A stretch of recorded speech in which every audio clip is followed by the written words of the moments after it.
I don't know if you can understand what it feels like to die. One moment you're breathing, the next, everything goes silent. No heartbeat, no air, no sound of the city outside my window, just nothing. The testimonies featured on this channel are presented as received, reflecting the personal experience and perspectives of the individuals who have generously shared them with us. We encourage our viewers to approach these testimonies with compassion and understanding, as these are personal testimonies of people involved. We also encourage you to always refer to the Holy Bible and the teachings of Jesus Christ and his apostles for guidance. You can consider subscribing to the channel to support our ministry. They told him Muslims would fill paradise. They told him Christians had no place there. But when Khalid died, he saw the exact opposite. A 30-year-old Muslim Imam son from New York City, born and raised in a devout Islamic home, dies unexpectedly one cold morning. Minutes later, his soul is standing before the gates of eternity, and what he sees there will shatter everything he has ever believed. Inside paradise, thousands upon thousands of Christians, singing, laughing, radiant with joy, and Muslims, not a single one in sight. Khalid's heart pounds in disbelief. This isn't what his father taught him. This isn't what the Friday sermon said. Yet here he is, staring at the truth with his own eyes. Before he can process it, two mighty angels turn to him and say, "We have more to show you." Suddenly, the air grows thick. The light fades. The sound of worship turns into screams, blood-curdling screams that seem to tear the soul apart. The stench of burning flesh fills his nostrils. The ground trembles beneath his feet, and before him, yawning wide like the mouth of a beast, is the pit of hell. Inside he sees them, religious leaders he once respected, men who had memorized the Quran, women who had worn the niqab their entire lives, people who had prayed 5 times a day, all now writhing in flames that never die. Some are chained together, their skin melting but never disappearing. Worms crawl in and out of their flesh. They scream for water, but every drop turns into fire before touching their lips. And then, Khalid sees faces he knows personally. His childhood neighbor, the one who gave him candy every Eid, crying out in agony. His old Quran teacher, who once told him Christians were cursed, now begging for mercy. A young man from the mosque who died just last year, his eyes burning as demons claw at his body. Khalid wants to run, but the angels hold him still. "You must see," they say. Then his eyes fall on a group of men in the deepest part of flames. Imams, sheiks, respected leaders. People whose voices once led to Friday prayers. Now they are bound in red-hot chains, their screams echoing like thunder. And in the center of it all sits a dark throne. Upon it, a figure whose face is hidden in shadow, but whose voice is cold and venomous. This figure calls out names of people still alive, declaring that they will soon join him here. Khalid freezes as he hears his own name called. The angels speak again. "You must return. You must tell them what you have seen. Time is short." With a violent gasp, Khalid wakes up in a New York hospital bed, trembling, drenched in sweat, the smell of smoke still in his nostrils.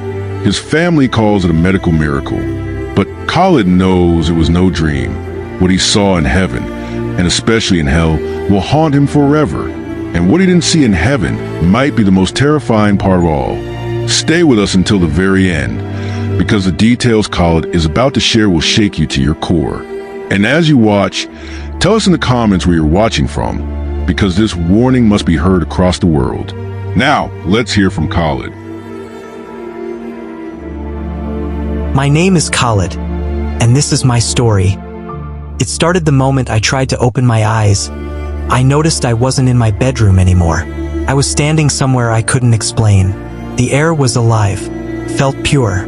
Every breath felt like it filled my soul. 2 massive beings stood beside me. Their faces shone brighter than the sun, but their eyes felt like they could see through every thought I'd ever had. They didn't introduce themselves. They didn't need to. I knew they were angels. They took me upward. The sky became brighter and brighter until I saw it. Gates so huge I felt like a grain of sand before them. They weren't made of metal like in movies. They looked alive, like they pulsed with light. And then I looked inside. It was beautiful beyond words. The air sparkled. The ground looked like glass and gold mixed together. The trees glowed, their leaves singing, yes, singing. And the people, oh, the people! They were laughing, hugging, worshipping. Every face was full of joy. But my joy turned into confusion. Where were my people? Where were the Muslims? Where were the men who had led Friday prayers? Where were the women who had spent their lives covered in hijab?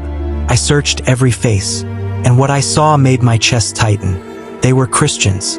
Every single one of them. Some of them were the kind of Christians I had mocked in the past. Some were people I remembered walking past on the street. People I had once judged as lost. And yet, here they were, full of life. I turned to the angels. Where are the Muslims? My voice was shaking. They didn't answer. They just looked at me with a sadness I didn't understand. Then they said, "We must show you something else." Before I could speak, the beauty vanished. The light dimmed. The air turned heavy and hot. And then, I heard it. Screams. Not normal screams. These sounded like they came from the very core of a person's being. Pain so deep you could feel it in your own bones just by hearing it. The smell hit me next. The smell of burning flesh mixed with rotting garbage. I gagged. I wanted to cover my nose, but the stench was inside me, like it was part of the air itself. And then I saw it, the pit. It wasn't like a small hole. It stretched endlessly in every direction. Flames leapt high like living creatures, wrapping themselves around the bodies inside. The people, my God, the people. Their skin burned and peeled, but it never stopped. They would scream until their voices cracked, but even then, their cries didn't end. And then I began to recognize them. My neighbor from when I was a boy, a kind man who gave sweets to children during Eid. He was screaming, his hands clawing at the fire as if he could pull it off. My old Quran teacher, the one who told me Christians were cursed. He was bound in chains, worms crawling out of his eyes. A young man from our mosque, he died in a car accident last year. Now he was thrashing as demons clawed at his back, laughing. I tried to step back, but the angels held me still. "You must see this," they said. And then, I saw them. In the deepest part of the flames, chained together in groups, were imams, sheikhs, and scholars. Some were famous, their names known across the Muslim world. Men who had preached with loud, confident voices. Now they were weeping, begging for water, for mercy. But the only thing they received was more fire. One of them was my father's closest friend. I had prayed behind him hundreds of times. Now he was screaming so loudly his voice sounded like it was tearing apart. His eyes were melting, his skin blackened, and yet he still lived. I shouted, "Why?" They prayed. They fasted. They led people. The angels looked at me, their voices firm. They knew the truth but rejected it.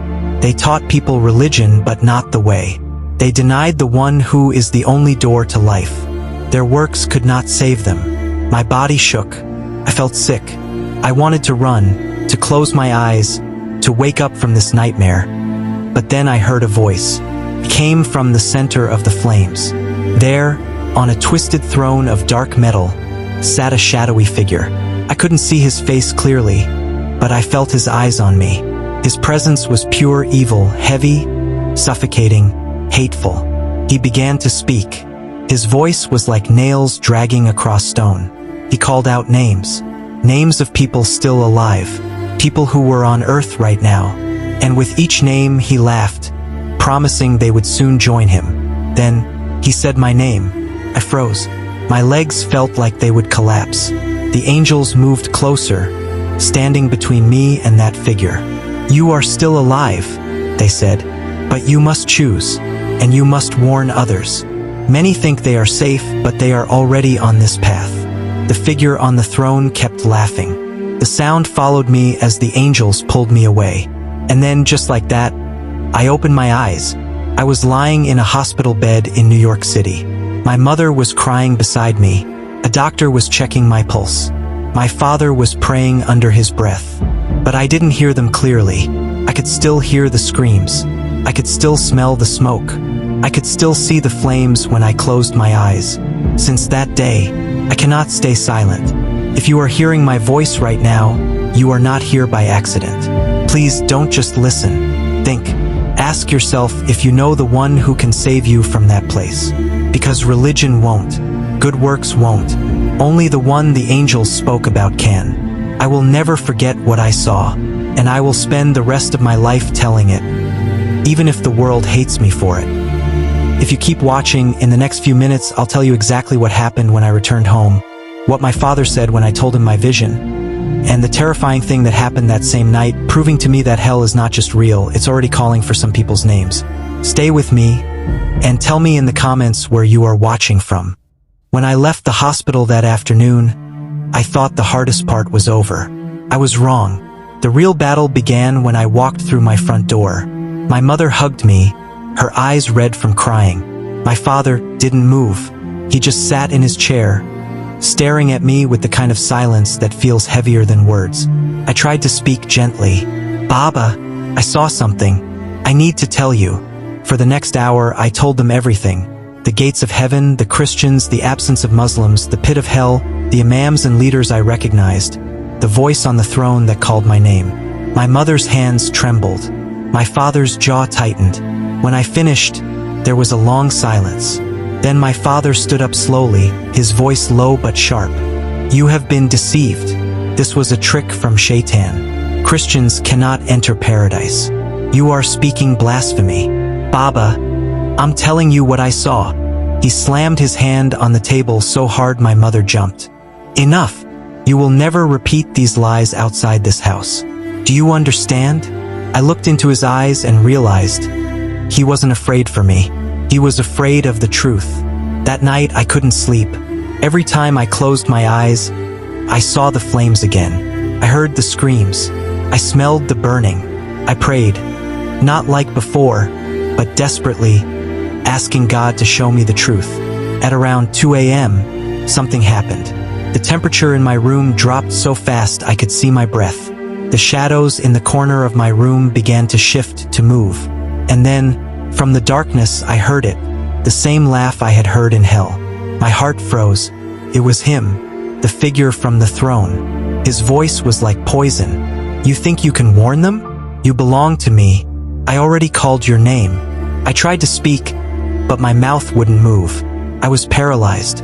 My chest felt like something heavy was pressing on it. Couldn't breathe. Then suddenly, I saw light. Bright, blinding light filled my room. The darkness shrieked and pulled back like it was burning. And in the light, I saw a hand reach toward me. A voice, calm, strong, full of authority, said, "You are mine. Follow me and fear no more." The pressure lifted instantly. I gasped for air and sat up, drenched in sweat, my heart racing. The room was still. The shadows were gone. The smell of smoke, gone. I knew in that moment, the one who spoke to me was the same one the angels had told me about. The one who is the way, the truth, and the life. The only one who can save from hell. The next morning, I told my parents I couldn't keep silent. My father's face turned pale with anger. "If you speak these words in public," he said, "you will no longer be my son." I looked at him and said, "Then I will lose you, but I cannot lose my soul." Since then, my life has changed completely. Some friends have cut me off. My own relatives whisper about me. Some call me insane. Others send me threats. I've been followed, insulted, and warned to stop talking. But I can't stop. I won't stop, because I've seen the reality most people don't want to face until it's too late. Heaven is real. Hell is real. And the truth is, many people who think they're on the right path aren't. Please hear me, it's not about religion. It's not about what you wear, how many prayers you say, or how many rituals you keep. It's about knowing and following the one who gave his life for you. The one the angels told me about. If you are listening to my voice right now, it might be your only warning. I don't know when your last breath will be. I don't know if you will have another chance. I do know this. I will stand before God one day, and I want to know I did everything I could to tell you the truth. So please think, ask questions, seek him while you still can, because I saw what's waiting on the other side. And trust me, you do not want to end up there. This is my story. My name is Khalid, and I was given a second chance so I could tell you what I saw. Tell me in the comments where you are watching from, and share this so someone else can hear it before it's too late.